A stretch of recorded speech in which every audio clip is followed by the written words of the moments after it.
yang Tuhan beri. Hidup ini harus jadi berkah. Oh Tuhan, pakailah hidupku selagi aku masih kuat. Bila saatnya nanti ku tak berdaya lagi, hidup ini sudah jadi berkah.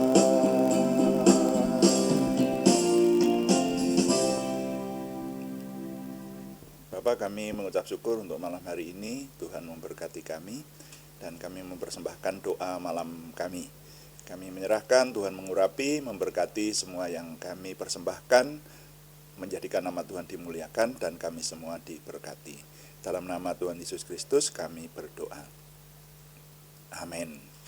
Selamat malam Bapak Ibu Saudara sekalian yang sudah bersama dengan kita di sini dalam doa malam hari ini. Doa malam melalui online ini diadakan secara iman Kristiani dengan dasar keyakinan kepada Tuhan Yesus Kristus, Yeshua HaMasyiah, Juru Selamat dunia, Imam Besar Agung kami. Firman Tuhan yang didokumentasikan dalam kitab suci Perjanjian Lama serta Perjanjian Baru menjadi pegangan kami, menjadi pegangan kita sekalian. Doa malam ditujukan untuk menjawab pertanyaan, karena itu kalau ada pertanyaan-pertanyaan rohani dari saudara-saudara seiman yang ingin kami menjawabnya, silakan dikirimkan kepada kami dan nanti kami akan coba menjawabnya menjadi tema-tema dalam doa malam kita. Nah, saudara, kali ini kami masih ingin mengajak Bapak Ibu Saudara sekalian merenungkan tentang saksi-saksi iman yang banyak dicantumkan, banyak dinyatakan dalam Ibrani pasal 11. Kita sudah meneliti banyak nama dari saksi-saksi iman. Dan sekarang sampai di ayat yang ke-32 kita baca dulu. Ya, ayat 32 saya baca sampai 34 bagian A. Ibrani pasal 11 ayat 32, dan apakah lagi yang harus aku sebut, sebab aku akan kekurangan waktu apabila hendak menceritakan tentang Gideon, Barak, Simson, Yefta, Daud, dan Samuel, dan para nabi, yang karena iman telah menaklukkan kerajaan-kerajaan, mengamalkan kebenaran, memperoleh apa yang dijanjikan, menutup mulut singa-singa, memadamkan api yang dahsyat. Sampai di situ pembacaan saya. Nah, saudara, kemarin kita sudah mencermati sampai di Gideon. Dan sekarang nama berikutnya yang tercantum di situ adalah Barak. Ya. Apakah keteladanan iman yang ditinggalkan oleh Barak? Ya, panglima dari umat pilihan Tuhan yang namanya Barak ini meninggalkan keteladanan iman. Karena kita mencermati yang disebut sebagai saksi-saksi iman ini adalah tokoh-tokoh yang disebutkan terutama dalam Perjanjian Lama, yang karena imannya, maka imannya itu telah menetas, imannya telah menjadi kenyataan dan memberikan keteladanan kepada kita untuk kita teladani dalam kehidupan imannya. Nah, Barak itu kisahnya adalah ketika umat pilihan Tuhan berlaku tidak taat kepada Tuhan, ya, pada zaman hakim-hakim. Maka kita melihat bahwa umat pilihan Tuhan itu kehidupannya pasang surut semacam itu dan selalu begitu, ya. Kita yang sudah meneliti kehidupan umat pilihan Tuhan, terutama yang rajin mengikuti doa pagi bersama dengan kami, itu mendapati bahwa kalau umat pilihan Tuhan taat kepada Tuhan diberkati. Tapi begitu meninggalkan Tuhan atau berlaku tidak taat kepada Tuhan, mendapatkan kutuk atau sengsara besar. Nah, seperti itu. Nah, waktu itu umat pilihan Tuhan melakukan yang jahat di mata Tuhan. Karena itu maka disebutkan Tuhan menyerahkan mereka di bawah kekuasaan Yabin Raja Kanaan. Mereka hidup di bawah tekanan Yabin Raja Kanaan, panglimanya namanya Sisera, dan tidak main-main, sampai 20 tahun, saudara. Ya, Jadi itulah sejarah suci yang ini sudah pernah kita renungkan juga dulu sih di doa pagi saudara ya. Dan disebutkan bahwa panglimanya namanya Sisera itu memiliki 900 kereta besi. Jadi untuk ukuran waktu itu Raja Yabin, Raja Kanaan yang menaklukkan umat pilihan Tuhan ini kerajaan yang cukup kuat, sangat kuat itu saudara ya. Nah, tapi kalau kita saat ini dibawa untuk meneladani kisahnya Barak, maka pada zaman umat pilihan Tuhan di bawah kekuasaan Yabin Raja Kanaan, tersebutlah seorang nabiah. Nabiah itu nabi perempuan. Seorang nabiah namanya Deborah. Dicatat di sana Deborah ini adalah istri dari Lapidot. Seseorang namanya Lapidot. Hanya disebutkan seperti itu. Dan nabiah ini sering menyampaikan suara Tuhan. Umat pilihan Tuhan waktu itu kalau mencari sesuatu, mencari petunjuk atau memohon sesuatu kepada Tuhan, seringkali dibantu atau ditolong atau melalui nabiah perempuan yang namanya Deborah ini. Nah, pada waktu itu Deborah memanggil seseorang namanya Barak bin Abinoam. Ini adalah seorang muda rupanya, orang muda di tengah-tengah umat pilihan Tuhan itu. Dan Deborah menyatakan kepada Barak begini, majulah, Tuhan ingin melepaskan umatnya dari cengkeraman Yabin Raja Kanaan melalui engkau. Ya gitu. Nah, ini intinya ada di sini. Ada hamba Tuhan yang menyatakan sesuatu kepada seseorang. Dalam hal ini Barak. Barak dinyatakan bahwa ia akan dipakai Tuhan untuk melepaskan cengkeraman musuh atas umat pilihan Tuhan itu melalui dirinya. Pertanyaannya begini, orang yang diberi pernyataan itu percaya atau tidak, beriman atau tidak, nah, gitu loh. Nah ini, nah sehingga di sini dikatakan Barak beriman, Barak mau percaya bahwa Tuhan mau menyerahkan Yabin dengan panglimanya Sisera, ya, Raja Kanaan yang menguasai umat pilihan Tuhan itu melalui dia. Tapi Barak dikisahkan memiliki catatan atau memiliki, saya menyebutnya kelemahan manusiawi begitu. Karena dia oleh pernyataan itu, Barak menjawab kepada nabiah Deborah demikian, ya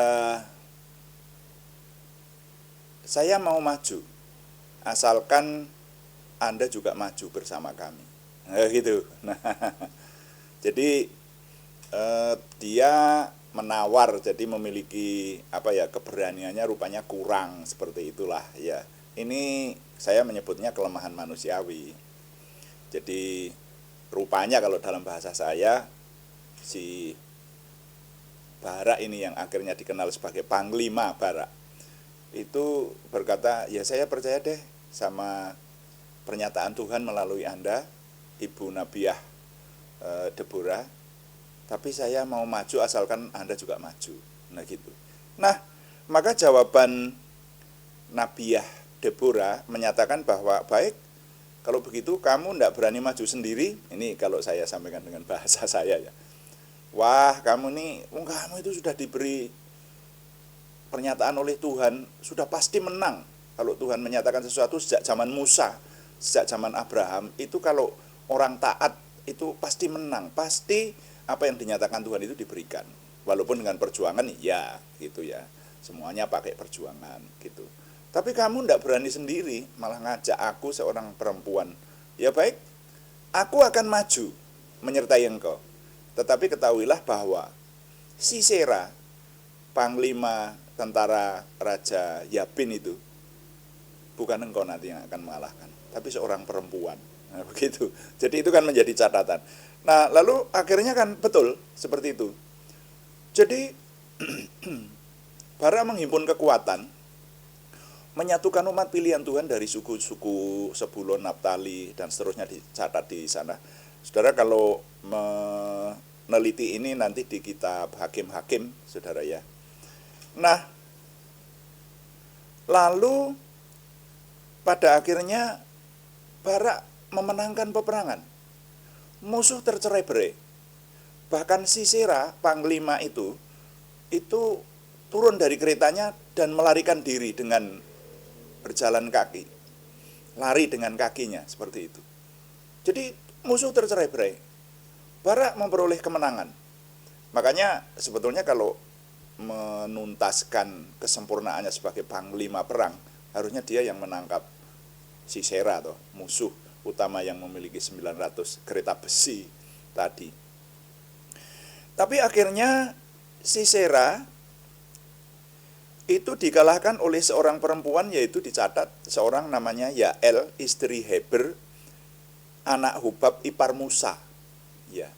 Jadi akhirnya dia yang membantu umat pilihan Tuhan, lalu akhirnya dapat mengalahkan Sisera, musuh itu. Jadi yang ditunjukkan kepada kita, ketokohan Barak itu tetap beriman, walaupun dia memiliki kelemahan manusiawi. Jadi kelemahan-kelemahan manusiawi itu bisa ada pada seseorang. Tapi kalau tetap beriman, Tuhan tetap menyertai dan memberi kemenangan. Karena nanti pada akhir kisah itu disebutkan Yabin Raja Kanaan itu sampai dilenyapkan, seperti itu. Nah, jadi nilai yang dapat kita serap dari perenungan kita mengenai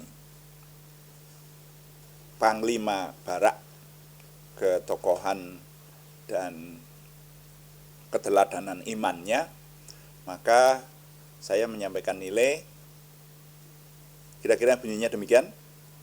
Orang beriman dapat memiliki kelemahan manusiawi, tetapi asal tetap beriman, maka Tuhan tetap membelanya. Ya, sekali lagi, orang beriman dapat memiliki kelemahan manusiawi, tetapi asal tetap beriman, maka Tuhan tetap membelanya. Tuhan dipuji. Amin. Mari kita berdoa. Kita berdoa sesuai yang Tuhan kehendaki melalui firman-Nya.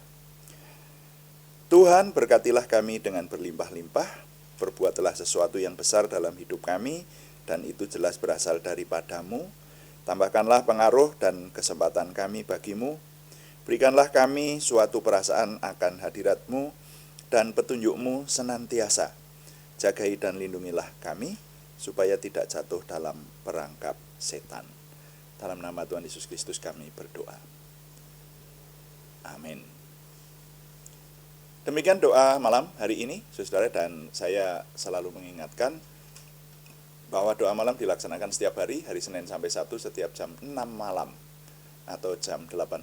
Dan ada juga doa pagi setiap hari-hari yang sama, setiap jam 5 pagi, hanya temanya berbeda. Yang doa pagi itu meneliti seluruh isi Alkitab sambil direnungkannya seluruhnya, sedangkan yang doa malam itu lebih banyak menjawab pertanyaan dan mencermati apa-apa yang terjadi pada zaman ini. Terima kasih kepada semua yang setia mengikuti, dan terima kasih kepada semua yang sudah menyampaikan dukungan. Kami tetap mengharapkan dukungan Anda, setidaknya dukungan doa. Juga terima kasih yang belum berikan subscribe, berkenan berikan subscribe, like, komen, dan share, bagikan kepada teman-teman lain sehingga lebih banyak lagi yang diberkati bersama dengan kita. Selamat malam, Tuhan memberkati.